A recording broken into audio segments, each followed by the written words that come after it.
La curiosidad ha llevado al ser humano a investigar, entre otros aspectos, el origen del universo, del sistema solar, de la Tierra y de la vida.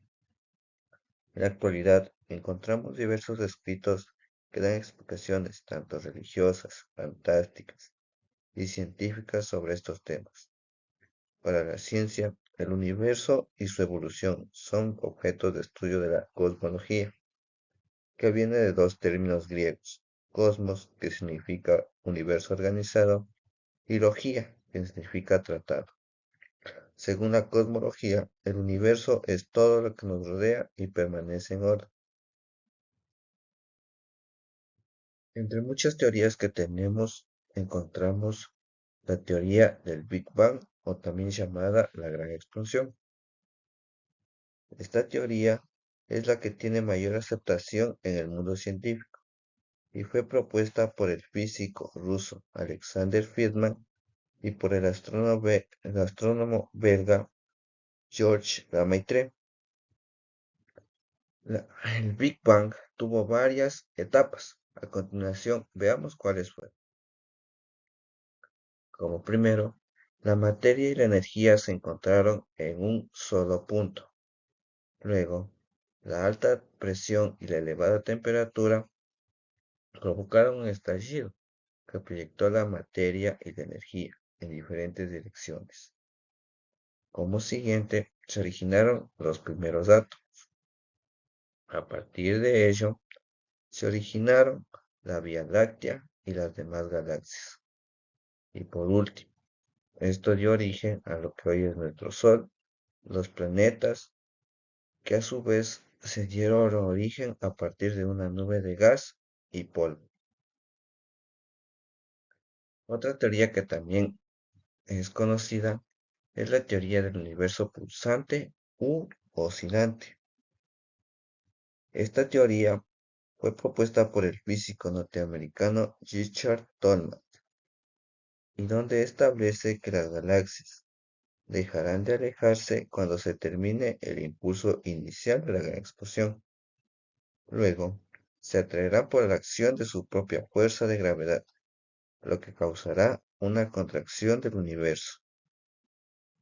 Como siguiente, las galaxias formarán una sola masa de alta presión y densidad, que nuevamente explotará e iniciará una fase de explosión, expansión y concentración.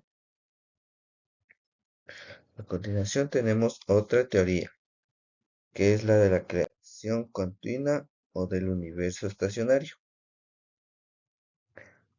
A mediados del siglo XX, el cosmólogo inglés Edward Arthur Milne afirmó que el universo no tiene inicio ni final, porque la materia interestelar siempre ha existido, además que se destruye en algunas partes del universo, pero se reconstruye en otras. Por lo tanto, el estado general del cosmos permanece estacionario.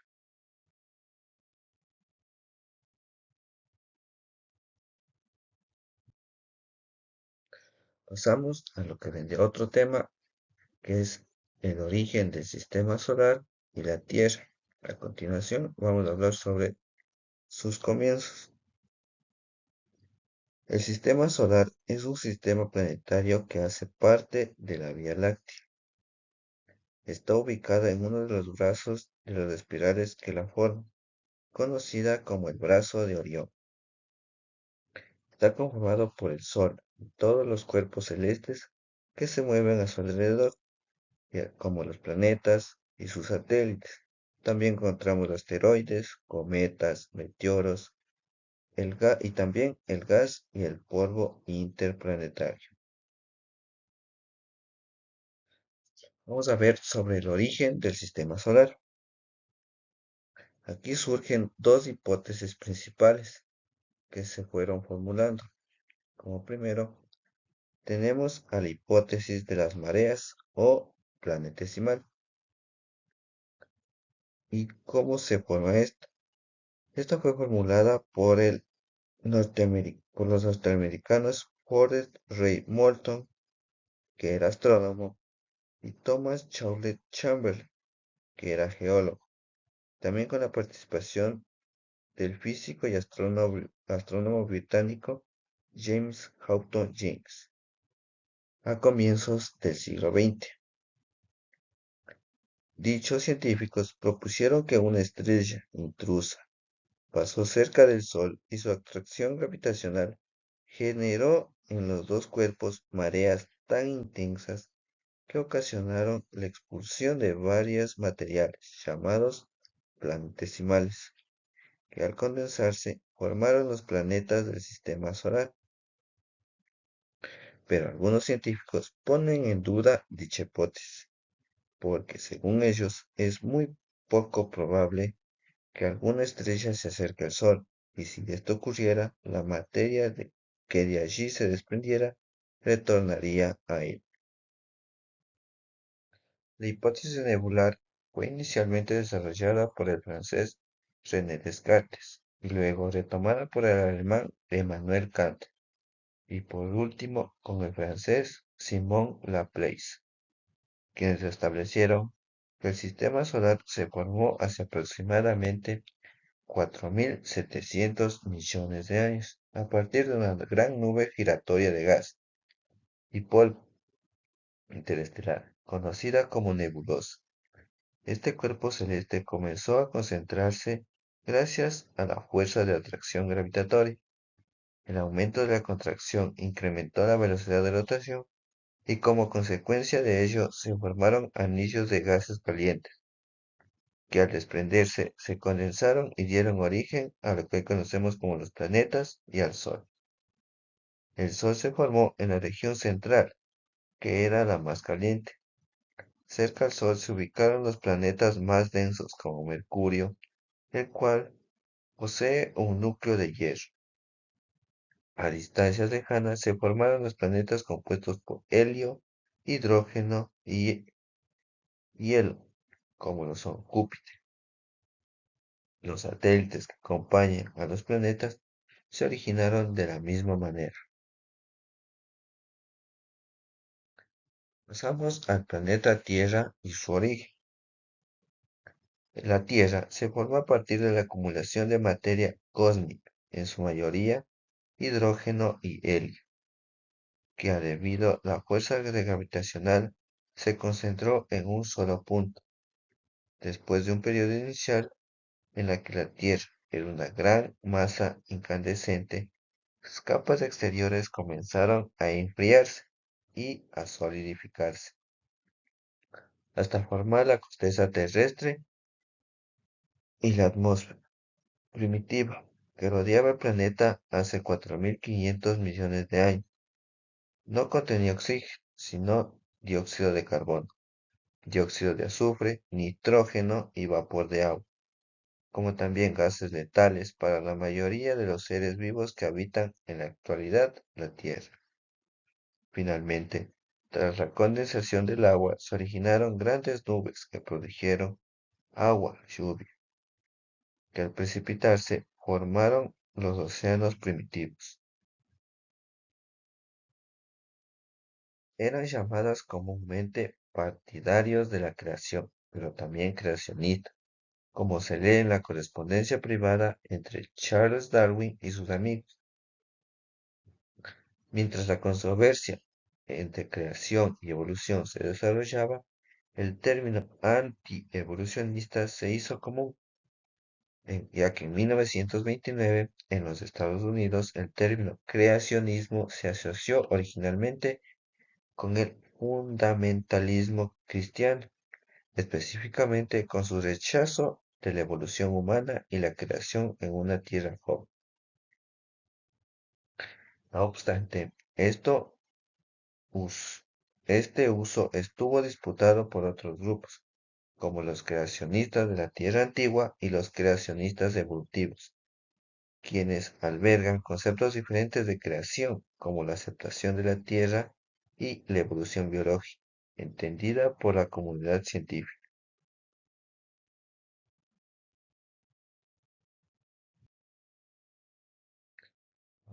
Ahora vamos a hablar sobre la teoría de la generación espontánea. La palabra biología proviene del griego bios, que significa vida, y logos, que significa estudio. Por lo tanto, se puede definir a la biología como la ciencia que estudia a los seres vivos. Ahora bien, la generación espontánea en la actualidad es una hipótesis obsoleta del origen de la vida, que sostenía ciertas formas de vida, ya sea animal y vegetal. Planteaba que surgían de manera espontánea a partir de materia orgánica, inorgánica o de una combinación de estas. Nunca se obtuvo por método científico, pero se llegó a esa conclusión por evidencia visual. Se trató de una creencia profundamente arraigada desde la antigüedad, ya que fue descrita por Aristóteles, luego sustentada y admitida por pensadores de los siglos XVII y XVIII, como René Descartes, Francis Bacon e Isaac Newton.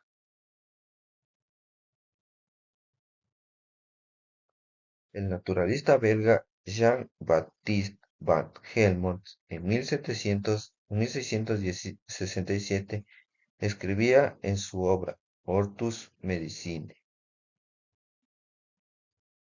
las criaturas como los piojos, las garrapatas, las pulgas y los gusanos son nuestros miserables huéspedes y vecinos, pero nacen en nuestras entrañas y excrementos. La generación espontánea se sustentaba en la observación de procesos naturales, como por ejemplo la putrefacción. Es así que se explicaba que a partir de un trozo de carne descompuesto apareciesen larvas de moscas, gusanos del fango, organismos de los lugares húmedos como sapos y ranas, e incluso ratones. Durante la Edad Media y hasta el siglo XVI, predominaba la idea de que los seres vivos eran creados por un poder divino. Sin embargo, ya en el siglo XVII comenzó a tomar fuerza una idea que ya había surgido en pueblos de la antigüedad, que los organismos vivos aparecían por generación espontánea. La teoría de la generación espontánea mantiene el pensamiento de que ciertos seres vivos, como insectos, gusanos o ratones, se originaron de forma repentina a partir de materia inorgánica. En 1668, Francesco Redi realizó un experimento con el objetivo de refutar la teoría de la generación espontánea. Para ello, se puso carne en descomposición en distintas bandejas, una de ellas tapada con una tapa, otra por una tela y otra totalmente descubierta. Según la teoría de la generación espontánea, las larvas aparecían de forma repentina, pero Reddy demostró que las larvas aparecían en la carne sin tapar, ya que el resto de las moscas no podían depositar sus huevos. En una época en la que se creía tanto en la creación como en la generación espontánea, Francesco Redi era uno de los que dudaba de esta última creencia.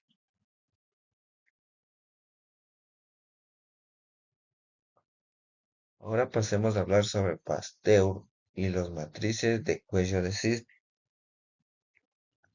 Pasteur es uno de los científicos más conocidos a nivel mundial, además de haber realizado el experimento que refutó la teoría de la generación espontánea. Logró grandes avances en el campo de la microbiología y en la química. Fue el creador de la técnica de la pasteurización, relacionó por primera vez los organismos con las enfermedades infecciosas y contribuyó al desarrollo de vacunas como método de prevención de enfermedades. El Instituto Pasteur, que se inauguró en 1888 en honor a Louis Pasteur, es una de las instituciones referentes en el campo de la investigación. A partir del experimento de Redi quedó en evidencia que los organismos macroscópicos no podían surgir por generación espontánea, Pese a ello, durante los siglos XVIII aún se creía en la generación espontánea de los microorganismos. Según las creencias de la época, simplemente poniendo sustancias en descomposición en un lugar cálido, los organismos aparecían en el caldo de cultivo. La controversia duró hasta 1864, cuando Louis Pasteur presentó su experimento en el que demostró que los microorganismos están presentes en el aire y no se generan por forma espontánea.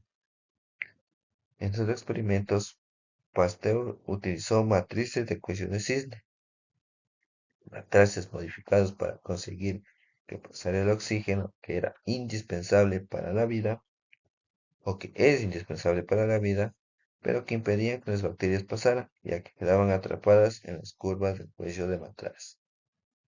Steur con esto demostró que si hervía el líquido de los matraces y no se manipulaba el cuello, no aparecía ningún organismo.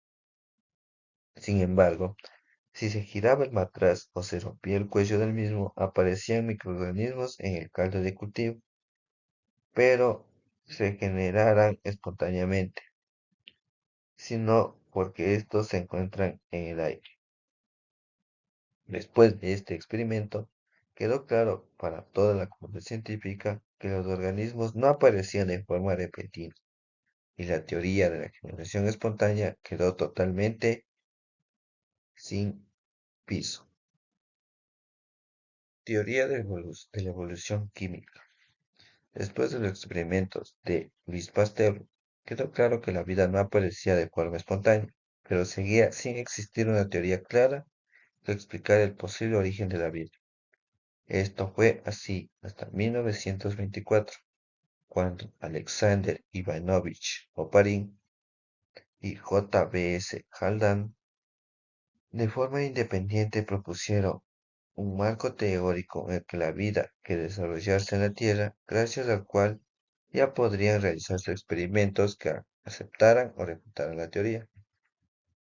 Tanto Oparin como Haldane propusieron la idea de que para conocer cómo se originó la vida en la Tierra debían plantearse las condiciones que existían en la Tierra en ese momento, es decir, hace aproximadamente 3.500 millones de años.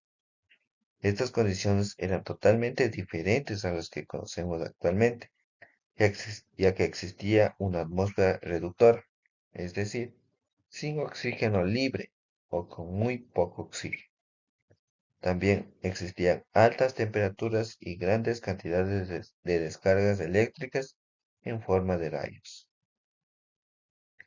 Haldane fue el primero en hablar de un calor primordial, haciendo referencia al océano que cubriría gran parte de la Tierra en aquella época.